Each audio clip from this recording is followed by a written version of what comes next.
Becky and I go way back. All right. So I'm going to use this mic. I hope that works for everyone. Yes, you can hear me? Love it. So good to see you all. Some of you I have known for decades. It's kind of fun. Some of you I've gotten to know in the last year, and it's been. And some of you are brand new to me. And it's going to be wonderful to get to know. And part of that whole experience, that whole process, is the realization that each and every one of you is the divine that I have been seeking all of my life. In you, as you.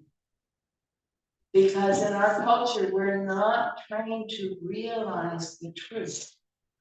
We might come to experience, but we're not trained to realize that everything and everyone and every being and every form of life, everything is the one that we're looking for. And every experience is the love and the light and the peace and the home we wish we could go home. And when we begin to realize that truth, that knowing, that understanding, then all kinds of interesting things start to happen. The first things are not always fun, because the old world that we were living based on our old beliefs begins to come unglued. And that isn't fun. Furnaces stop working, computers stop working, people start doing very strange things around us that we do not begin to understand. Oh my goodness. And if we can remember that this is just the old way of being falling apart, so that the new way of being, based on what I know to be true, can be my experience.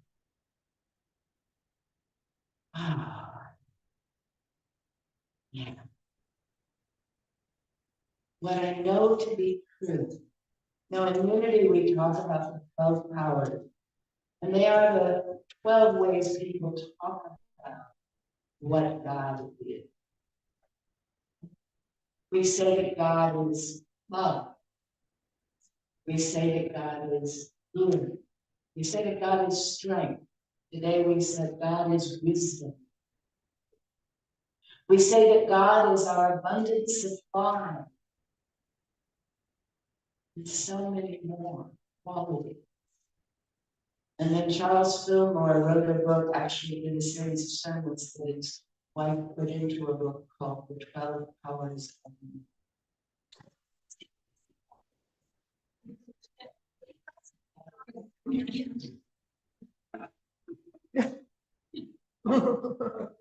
So the universe doesn't like that.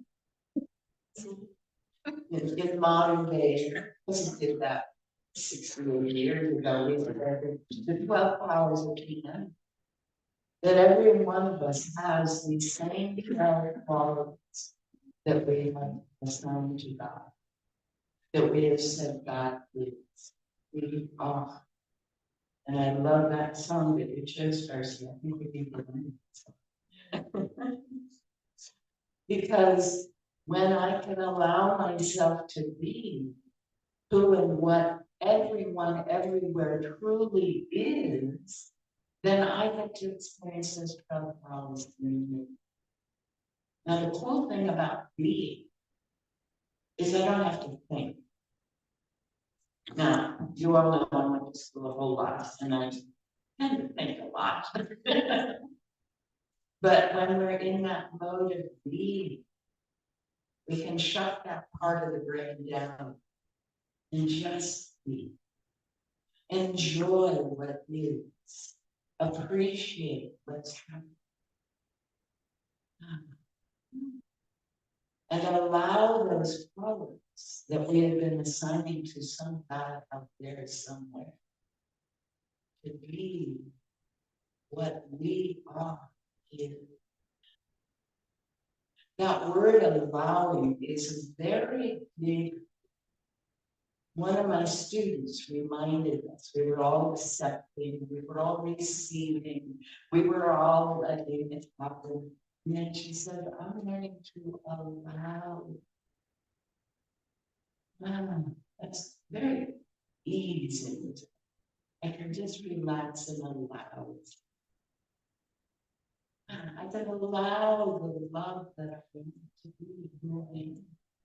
I can allow that wisdom to flow through me. I can allow the inner vision to see truth, to see the peace that is here, instead of what my intellect is telling me last year. I can see, as I allow that inner wisdom to guide me, exactly what the next step is. When I shut down the intellect, trying to figure out what the next 20 steps are, that location. I can dream the wisdom, the peace, the love, the light, the joy, that place of being that is good. And I can do light too. Yeah, that's an angel. Oh my goodness. It's so easy. Just stop thinking. Oh dear. Did I really say stop thinking? Oh, everyone who's ever tried to meditate, that's how I But the purpose of meditation is to spend some time every day not thinking. So it really doesn't matter what you do as long as you're not thinking. You could be gardening, you could be cooking, you could be singing, you could be playing the piano. And allow that to simply flow through rather than thinking. When my kids were little, it was my meditation time was my dishwasher. They'd have to think. Or sometimes I had miles and miles of ivy and morning glory roots everywhere. So I would pick a bed and start moving those roots out. They would go off. And I would just be with pulling on that root, seeing where it took. Not trying to figure out what it is, where it's going. What an amazing gift those moments were. Working full time, going to school, a couple of little kids, husband, husband. A moment of not being.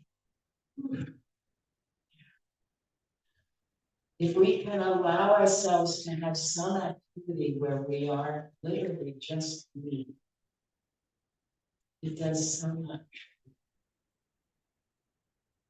And that being is always one of the 12 powers, or one of the qualities of the divine. Because our being is divinity. It is those qualities that we are saying are the qualities. Because, well, the source of all that we call God is present everywhere and must be in us, therefore. Not only in us, but taking the form of us. Who and what we are is that divinity. Let myself be. So the first step is to be willing to allow, and the second step is to actually allow by letting go of the thinking. Just relaxing into breathe, feel. And when the thoughts come up, the way the guy who taught us transcendental meditation used to say, his name's Maharishi Mahesh Yogi, used to say, let the thoughts float by, let thoughts in you. And we go back to breathe, relax.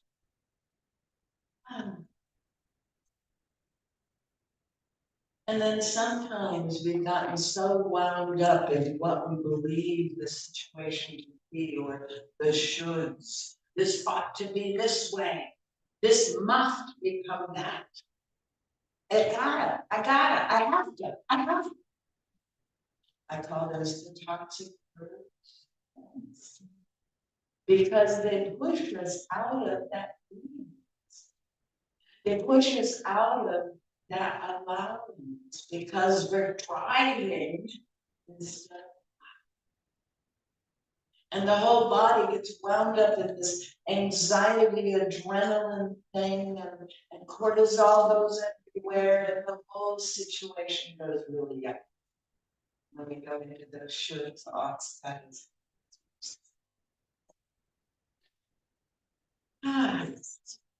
So how can I let go of that to allow the quality that I'm looking for to be my student? Well, a lot of us have developed a mantra. We have different variations on it. One of them is, I'm in the right place at the right time. And the name of the right just where I'm supposed to be. Yes. Or we may have another one that's saying, in God, all is good and perfect now. One of the affirmations that Emily Cady and Emma Curtis Hopkins want us to be aware of is that we live and move and have our being, God, our source. We are living good. Along with everything else that is. In science, what we call the source, that field out of which all energy and matter and systems emerge, is the quantum field. It's the same thing. We are all in it, it is in us. We cannot separate ourselves from it. We are it, and entanglement does happen. That is, anything that resonates with me anywhere throughout the whole field is shifting when I shift. Oh my goodness, how lovely. So when I hold God of healing universe, and I hold that feeling, resonant beings all across the universe are resonating with me, and we are all feeling that same wonderful quality. So if I can allow myself to step out of the shoulds, to step out of that sense of it has to be a certain way for me to be okay, and realize that's not a survival issue. Whether the plate is in the right spot, or the scarf is tried properly, or the chairs are where they belong, or the light is on, or whatever, is not a survival issue, just as it is this resulting from a previous set of beliefs and understandings that I don't have to buy into anymore. That's really what enlightenment is. Did you know that? Waking up to the realizations that what I was taught how to be isn't real. Because what is the only reality. What is the truth of it, the good, the love, the peace, the joy, the calm, the ease, the possibilities unfolding. That's all the truth. One of the things that happens in the human experience is we go through this thing called birth. Here we've spent all of our formative time in this warm, fully nourishing environment, being held, being rocked, being jiggled when there is laughter, being comforted in awe. And then there starts to be this experience that the environment doesn't feel so good. It's gotten hot, and the solution I'm in is kind of polluted. It's kind of wretched. Now I'm getting not just held, I'm getting squeezed. Who wants this? And we go through this process of going through the birth canal. And if the mom hasn't been properly trained, that can be a pretty awful experience. And we go through it, and suddenly I'm not being held anymore. I'm not being, I'm separate. And the ego is bored. And we start thinking in that moment that we are separated from our good, that we are absent, that good is somehow not here, that absence is possible. Oh my goodness. Except we don't say that. Until someone swallows and says, or holds it together. That's the beginning. I was very lucky when my daughter had the baby. She let me be in her room. It's nice. She could sleep.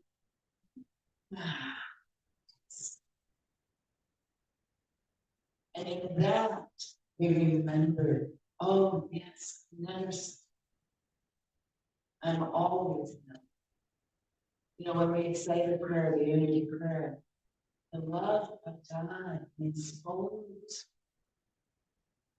I'm wrapped in swaddling clothes, just as Jesus. I'm held all. That light and that love is always surrounding, holding me, and inviting me to just relax and allow myself to be fully nourished, healed, to be at peace. To know separation is a nightmare that came out of me born, and it's not possible.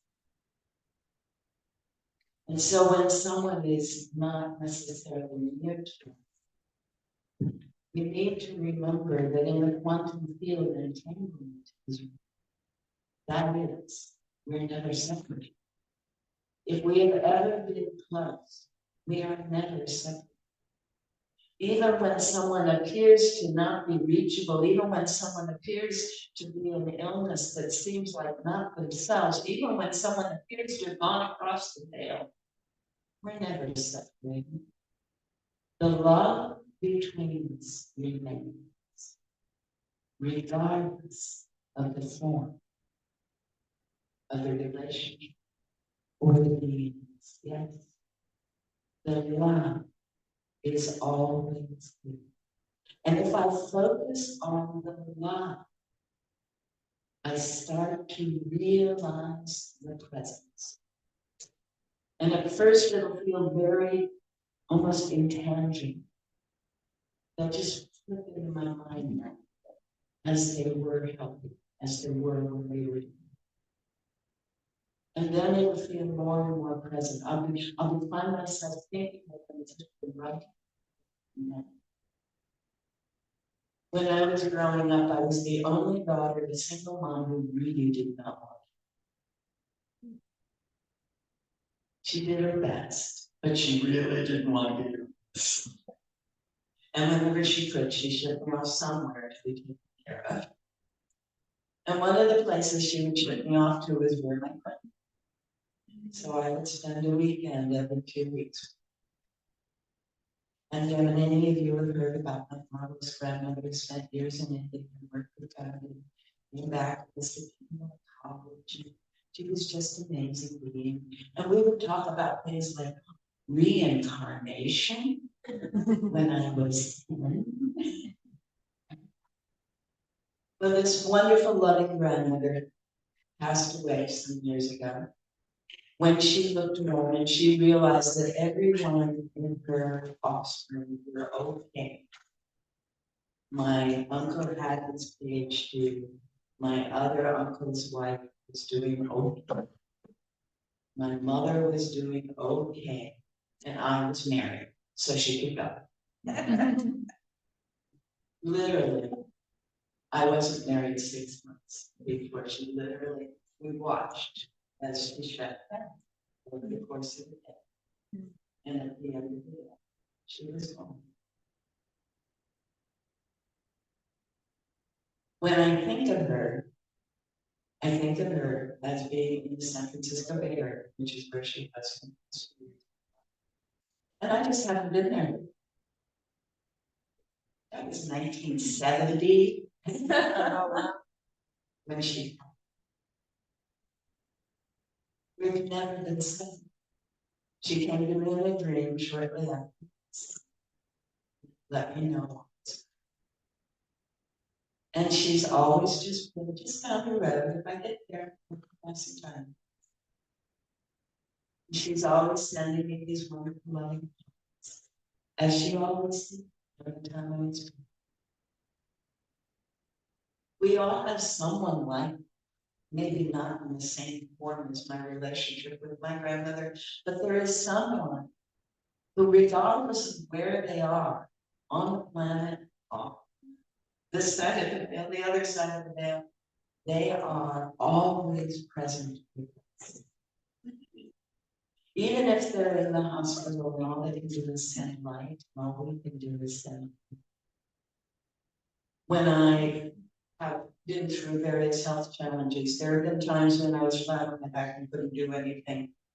I couldn't get up and do things. It's the final thing. I don't have to do to experience that or to be. It was very hard for me because I had been taught that was how you love. You do things. You do things for people. And then they're okay, and then you feel okay, and love is happening. But I couldn't get up. But I could send them light. Right? I could embrace the inner world in love.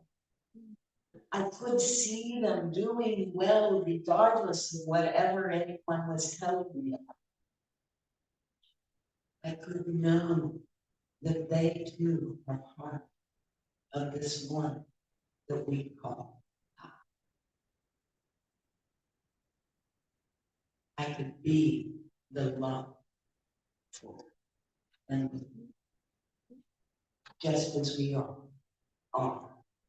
always doing love, well-being, beauty, joy, and peace, with and for all things, all. We let it happen. We allow it. We stop thinking about it. We stop trying to do it. We remember we are brothers. Never ever.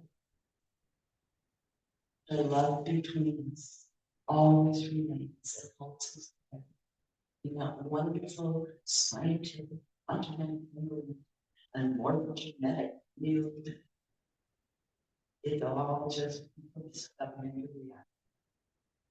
We are one. And the divinity in me beholds the divinity in you as we are the love that we truly. Thank you very much.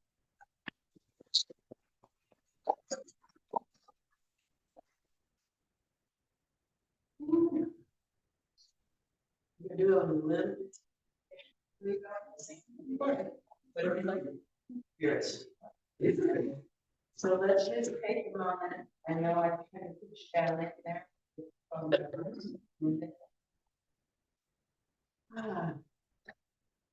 Take a breath. A nice, long, slow, deep breath.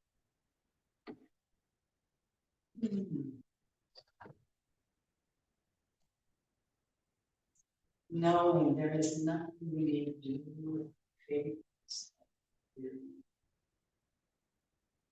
We just are. And being the being that we are radiating love. So let us be aware of that it is moving out from the center of our being into the world. That love, that peace, that joy is always. We feel it radiating out and filling this room. all this light and love so that anyone who is, and we allow it to radiate so further as we breathe, and that energy, that love that we are, that light that we are expands so that all energy, those roads, all this beautiful begins to feel and know how love it is in us. And they begin to feel it in themselves and they resonate. And everything begins to notice. And as we breathe again, we feel how this light and this love is reaching out and touching all those around the world and resonating with this feeling now. Wherever they are, we can touch them with love, thoughts, and every, simply by breathing.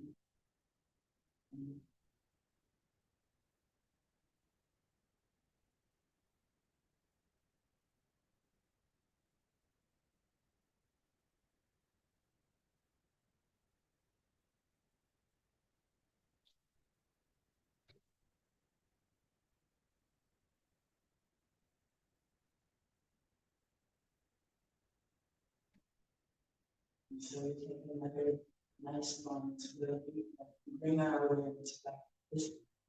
This time, and let Darcy bring us back into the world.